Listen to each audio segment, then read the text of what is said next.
میرے عزیزوں، اس وقت جو جنگ چل رہی ہے، دیکھیں جنگ مسلمان بھی کرتے ہیں اور کفار بھی کرتے ہیں، مگر دونوں کے جنگوں کے درمیان فرق۔ اس بات کو غور سے سنیں۔ مسلمان جنگ کرتے ہیں، ان کا مقصد اعلاء کلمت اللہ ہوتا ہے، اللہ کے کلمے کو، اسلام کے نظام کو نافذ کرنے کے لیے وہ جنگ کرتے ہیں، اور کافر جنگ کرتے ہیں زمینوں کو قبضہ کرنے کے لیے، ملکوں کو قبضہ کرنے کے لیے جنگ کرتے ہیں۔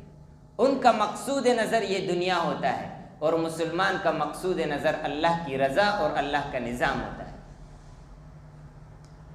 اور آپ دیکھو، جہاں کہیں لوگوں نے اسلام کے نظام کی بات کی، وہاں یہود و نصارہ نے ان کو مارا، نہیں چھوڑا، جس کسی نے بھی۔ یہ تمہید میں اس لیے باندھ رہا ہوں کہ آگے میں آپ کو ایک بات سمجھانا چاہتا ہوں ماحول کے حساب سے۔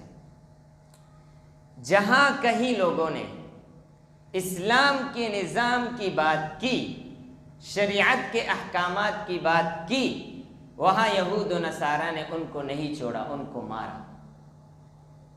اور جن لوگوں نے یہ کہا کہ ہم اسلام کے نظام کو نہیں چاہتے، ہم آپ کے انگریزی قانون کو چاہتے ہیں، جو آپ کا قانون ہے ہم اس کے سامنے سرخ میں تسلیم کرتے ہیں، ان کو انہوں نے نہیں مارا، چونکہ ان کا مقصد پورا ہو چکا ہے۔ جن لوگوں نے اسلام کے نظام کی بات کی، جن لوگوں نے شریعت کے نفاذ کی بات کی، ان کو کفار نے نہیں چھوڑا، اور جن لوگوں نے معروف کی طرف لانے کی اور منکر سے روکنے کی بات کی، ان پر بھی پابندی لگی۔ آپ بات کو سمجھیں۔ میں آپ کو ایک مثال دوں۔ یہاں ایک فنکشن چل رہا ہے، اس میں گانے ہیں، ہر قسم کا لہو لعب ہے۔ اب اگر مولوی صاحب اپنے چند نمازیوں کو لے کر، چند طلباء کو اپنے ساتھ لے کر اس فنکشن میں جائے، تو آپ مجھے بتائیں کہ وہ فنکشن والے اسے چھوڑیں گے؟ چھوڑیں گے؟ نہیں چھوڑیں گے۔ بھائی یہ مولوی ہے، یہ آ کر کہے گا کہ بند کرو یہ خرافات، یہ منکر کام بند کرو، اور ہمیں کہے گا آ جاؤ مسجد کی طرف، ہاں نماز کی طرف، تو انہیں نہیں چھوڑے گا، چونکہ اس کا کام بالکل اس کے مقابلے میں ہے۔ تو اسی طریقے پر ابھی حال ہی میں جو دعوت و تبلیغ پر پابندی لگائی گئی، اس پر خطبات کیے گئے، اس کا مین وجہ یہی تھا۔ وہاں وہ یہ چاہتے ہیں کہ ایک فحاشی کا ایک اڈا بنائے ریاض کے اندر۔ محمد بن سلمان کی یہی سوچ ہے کہ وہاں ایک اڈا بنائے، اس کو دبئی کی طرح آزاد ریاست بنائے، جہاں پر شراب نوشی ہو، ہر قسم کی جوا ہو، ہر قسم کے خرافات اس کے اندر ہو۔ اب جو گروہ اس کے مخالف ہوگا تو اس پر لازم پابندی لگے۔ تو یہ پابندی اس نظریے سے لگی۔ باقی جو انہوں نے جن شبہات کا اظہار کیا ہے کہ ان کے عقائد خراب ہیں، اور وہ جو ہے انہوں نے بدعات رسومات کرتے ہیں، یہ ساری ہوائی باتیں ہیں۔ اس کے پیچھے مین نقطہ یہی ہے۔ انہوں نے دیوبند کے عقائد کو دیکھا کہاں ہے؟ دیوبند کے عقائد کو سمیر القاسمی صاحب کہتے ہیں، حال ہی کے عالم کی میں بات کر رہا ہوں، دیوبند کے ایک عالم، انہوں نے کہا میں نے عقیدے پر کتاب لکھی ہے، ہر عقیدے کو میں نے قرآن و حدیث سے، اور حدیث کی بھی 10 احادیث سے میں نے اس کو ثابت کیا ہے، تم پڑھو تو صحیح دیوبند کے عقائد کو۔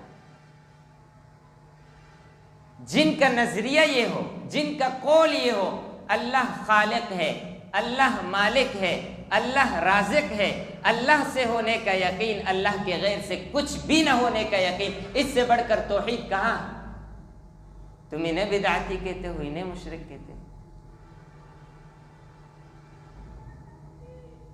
مولانا الیاس کاندلوی رحمہ اللہ، انہوں نے جب دیکھا کہ لوگ مسجد سے دور ہو رہے ہیں، لوگ اللہ اور اس کے رسول سے دور ہو رہے ہیں، تو ان کے دل کے اندر ایک تڑپ پیدا ہوئی، ایک طلب پیدا ہوئی۔ یہاں سے ایک اضافی بات بتاؤں میرے عزیزو، جس کے دل کے اندر طلب ہو، تڑپ ہو، اللہ تعالیٰ اس کو چمکا دیتے ہیں۔ اصل چیز طلب ہے۔ اللہ تعالیٰ دلوں کو دیکھتے ہیں۔ ان اللہ لا ينظر الى صورکم واموالکم ولکن ينظر الى قلوبکم واعمالکم۔ رب کی نگاہ تمہارے اعمال اور تمہارے دل پر ہے۔ مولانا الیاس سے اللہ نے یہ جو کام لیا ہے ویسے نہیں لیا ہے، اس کے دل کے اندر ایک درد تھا، ایک تڑپ تھا کہ جب لوگ اللہ اور اس کے رسول سے دور ہو رہے ہیں تو یہ لوگ خاک والدین کے احترام کریں گے، یہ لوگ خاک نظام اپنے معاشرے کو درست کریں گے۔ جب یہ اللہ اور اس کے رسول سے دور ہو جائیں گے تو یہ معاشرے کو بگاڑ دیں گے۔ جب ان کے دل میں یہ تڑپ پیدا ہوئی، کمزور سا آدمی، جسم کمزور، در در گر گر جانے لگا، دروازے کو دستک دی، آؤ مسجد کی طرف، آؤ نماز کے لیے، آؤ اللہ اور اس کے رسول کی طرف۔ اس نظام کو سمجھانے کی ایک چھوٹی سی مثال دے کر اپنی بات کو ختم کرتا ہوں۔ اس نظام کو، اس سسٹم کو سمجھنے کی ایک مثال میں آپ کو دیتا ہوں۔ اس کی مثال ایسے ہے جیسے سے روزے کی جماعت آتی ہے مسجد کے اندر، پھر وہ جماعت جاتی ہے کسی شرابی کے گھر پہ، دستک دیتی ہے، اسے دعوت دیتا ہے کہ آ جائے مسجد میں، جماعت آئیے، آپ صرف نماز پڑھیں۔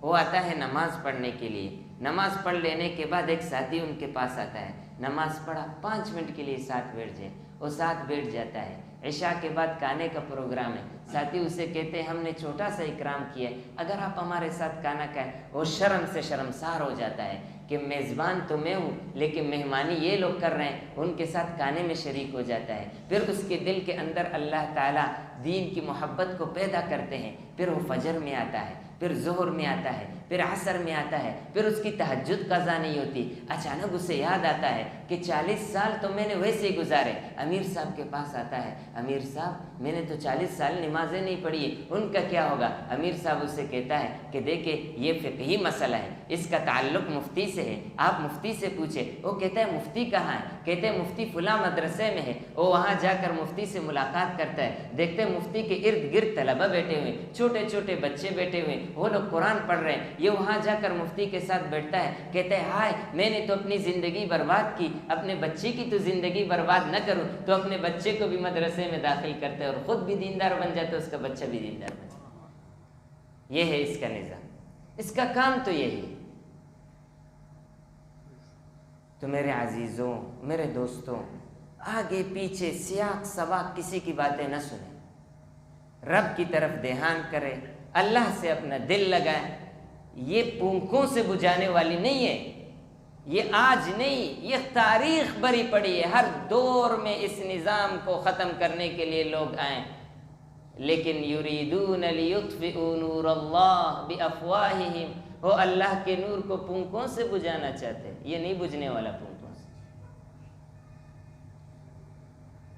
اور الحمدللہ یہ اللہ تعالیٰ نے اس نیک عمل کو، اس عظیم نعمت کو دیوبند کے فرزندوں کو عطا کیا۔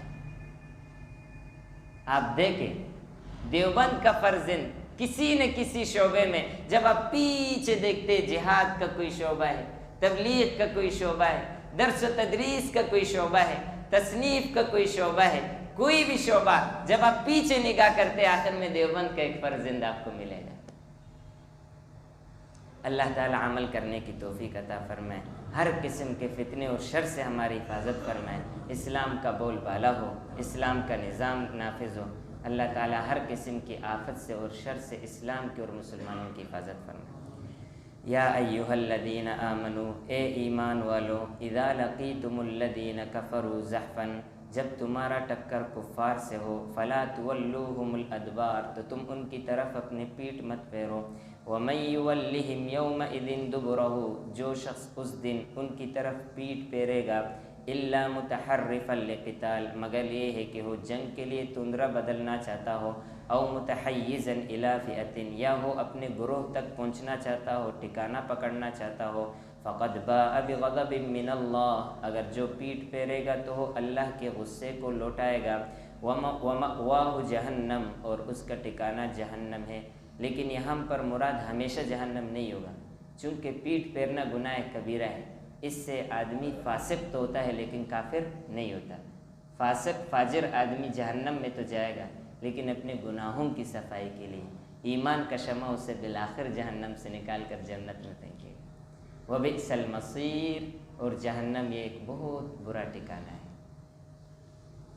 اللہم اعنا علی ذکرک و شکرک و حسن عبادتک، اللہم انت السلام و منک السلام تبارکت ذا الجلال والاکرام، سبحان ربک رب العزة عما یصفون وسلام علی المرسلین والحمد للہ رب العالمین۔